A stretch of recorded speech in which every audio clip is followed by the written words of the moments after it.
वचन, ये वचन, प्यारा वचन। परमेश्वर के धन्य नाम की महिमा हो।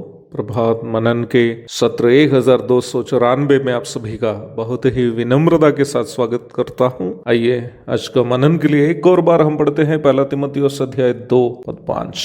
क्योंकि परमेश्वर एक ही है और परमेश्वर और मनुष्यों के बीच में भी एक ही बीचवाई है, अर्थात मसीह यीशु जो मनुष्य है। कल हम परमेश्वर के त्रिएकता हमें सिखाने वाली एक महत्वपूर्ण प्रायोगिक शिक्षा पर चर्चा की थी। हर एक मनुष्य चाहे कैसी भी भूमिका से क्यों ना हो, परमेश्वर के स्वरूप में बनाया गया है। प्रत्येक मनुष्य परमेश्वर के त्रिएक अस्तित्व का प्रतिनिधि है। इसलिए ही हर एक मनुष्य चाहे वह कुरूप, गरीब, अशिक्षित या अन्य किसी भी वंचित भूमिका से क्यों न हो, अत्यधिक मूल्यवान है। Every human being is precious because every human being represents the trinity of God. हर दूसरे इंसान को अपने से श्रेष्ठ समझने के लिए, ध्यान रखना, अपने से श्रेष्ठ समझने के लिए, अपने बराबर का नहीं, अपने से श्रेष्ठ समझने के लिए बाइबल सिखाने के पीछे का मूल कारण भी यही है। आइए परमेश्वर के त्रिएकता सिखाने वाली दूसरी प्रायोगिक शिक्षा की ओर हम चलते हैं। यूहन्ना रचित सुसमाचार के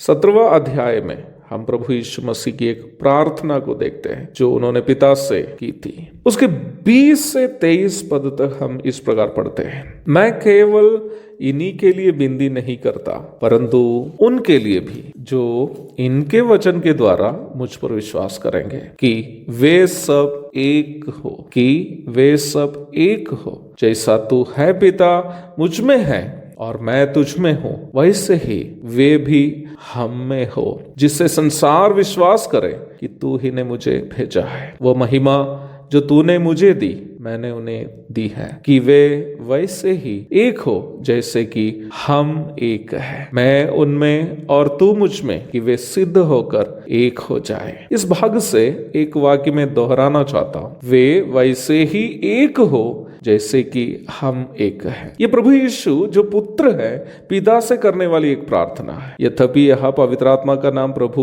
उपयोग नहीं करता हो। 14 से लेकर 17वां अध्याय तक जब हम पढ़ते हैं त्रिएकता में पवित्र आत्मा का स्थान स्पष्ट रूप में समझ में आ जाता है। इसलिए ही जब प्रभु यहाँ हम शब्द का इस्तेमाल करते हैं, ये स्वाभाविक रूप में समझ सकते हैं कि इस हम में केवल पिता और पुत्र ही नहीं बल्कि पवित्र आत्मा भी शामिल है। परमेश्वर अपना तीनों व्यक्तित्वों का परिचय कराने हेतु हम शब्द का इस्तेमाल करते हुए उत्पत्ति 1:26, 11 के 7 आदि कई पदों में हम देखते हैं। यूहन्ना 17 का 21 से 23 तक के पदों से हमें ये जानकारी मिलती है कि विभिन्न भूमिकाओं से मसीह में प्रभु ने हमें इसलिए लाया ताकि हम जो विभिन्न धार्मिक, सामाजिक, वंशीय, शैक्षिक, आर्थिक तथा अन्य भूमिकाओं से आए हैं, सभी एक आत्मिक देह का हिस्सा बनकर एकता के साथ रहे, ताकि हमारे द्वारा जो लोग अभी तक परमेश्वर को नहीं जान पाए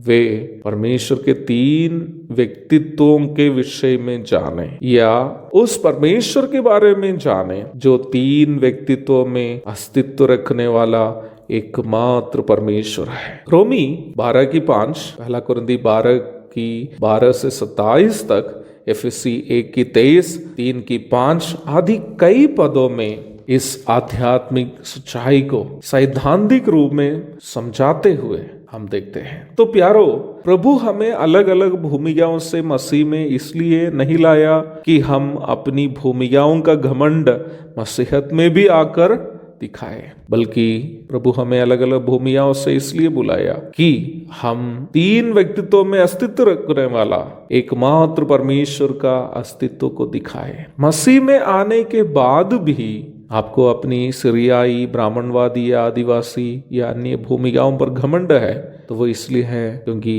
आप अभी भी मसीहत का महत्व नहीं समझ पाया है। मसीहत का महत्व इसलिए समझ नहीं पाते हैं क्योंकि उद्धार का सही अनुभव नहीं है। मेरे प्यारो, आज सुबह हम इस बात को समझें, हर एक मनुष्य परमेश्वर के स्वरूप में बनाया गया है। इसलिए हर एक मनुष्य, चाहे उनकी भूमिका कैसी भी क्यों ना हो, सम्मान के योग्य है। प्रभु दया करे इस विषय का अधिक अध्ययन हम कल करेंगे। तब तक के लिए आपसे विदा हो जाता हूँ। प्रभु के धन्य नाम की महिमा हो।